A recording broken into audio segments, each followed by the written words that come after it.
Welcome back.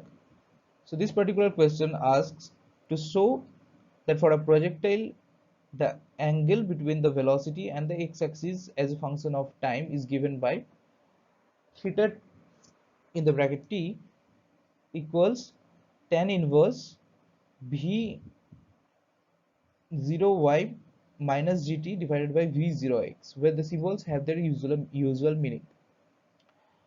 Using the equation of motion in both horizontal and vertical direction, Vy equals V0y equals gt and Vx is V0x. Now tan theta is given by Vy by Vx. So Vy is we write V0y minus gt in place of Vy, and in place of Vx we write V0x. The theta is tan inverse V0y minus gt divided by V0x. Now, the next one asks to show that the projection angle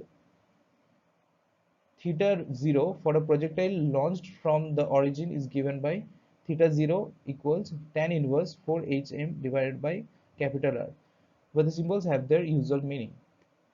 So the maximum height is given by h equals u square sine square theta divided by 2g, and the horizontal range is given by r equals u square sine 2 theta divided by g. Dividing both, we get h by capital R equals tan theta divided by 4. That gives theta to be tan inverse 4h divided by r.